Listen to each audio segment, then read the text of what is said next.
આજે તો અમે પૂજાની ઘરેથી સીધા અમે સીએનજીમાં બધાય બેસી ગયા હતા ને અમારે જવાનું હતું મેળામાં। એટલે બીજ કાલે થતી હતી ને અમે આગલા દિવસે બધાય ગયા હતા મેળામાં। અને જો કેટલું ટ્રાફિક હતું ને પરબધામમાં જો કેવું સરસ મજાનું મંદિર છે ને કેવું મસ્ત ડેકોરેશન કરેલું હતું। પછી હું અને મારા સાસુજી અને મારા મમ્મી અને મારી બેન અમે બધાય ગયા હતા અને મારા બેનના 2 ટાબરિયા તમે તો બધે બ્લોકમાં જોયા જ હોય। અને પછી પહોંચી ગયા મંદિર પાસે અને ત્યાં જો એટલું ટ્રાફિક હતું, આરતી ચાલુ હતું, આપણો તો કાંઈ દર્શન કરવાનો વારો આવે એમ નહોતું કેમ કે ટ્રાફિક જ એટલું હતું ને જો મંદિર કેવું સરસ મજાનું ગોઠવેલું ને કેવું મસ્ત જ મંદિર છે પરબધામમાં। અને પછી આપણે આરતી લઈને સીધા આવી ગયા હતા પ્રસાદી લેવા।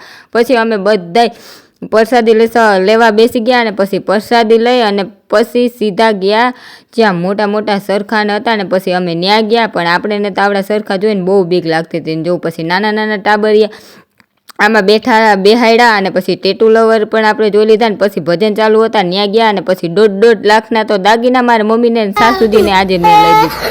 1.5 લાખના દાગીના બધે લઈ લીધા અને પછી આગળ ગયા। આગળ તો આપણે કાંઈ લેવાનું નહોતું પણ આગળ અમે જોવા ગયા ને કેવું સરસ મજાની બધી વસ્તુ મળતી હતી ને આને શું કહેવાય કમેન્ટમાં જરૂરથી જણાવજો। અને પછી એક હોટલે સરસ મજાનું ટપેલું મૂક્યું હતું પછી આપણે પીવા મન થઈ ગયું ચા અને પછી હું અને મારી બેન અમે ચા લઈ આવી। પછી અમે બેહીને બધે ચા પીધો, ચા પી અને પછી અમારે જે ટાબરી હવે રમકડા લીધા હતા ને મને એમ લાગે કે ન્યા પૂરું કરી દેવાનું હતું અને પછી અમે ત્યાં થોડીક વાર બેસી અને પછી હાલવા માંડ્યા અને અમારે જવાનું હતું ઘરે। એટલે પછી આગળ બધી વસ્તુ જોતા નીકળી ગયા હતા અમે ઘરે જવા માટે। અને વિડીયો સારો લાગ્યો તો લાઈક, શેર, સબસ્ક્રાઈબ।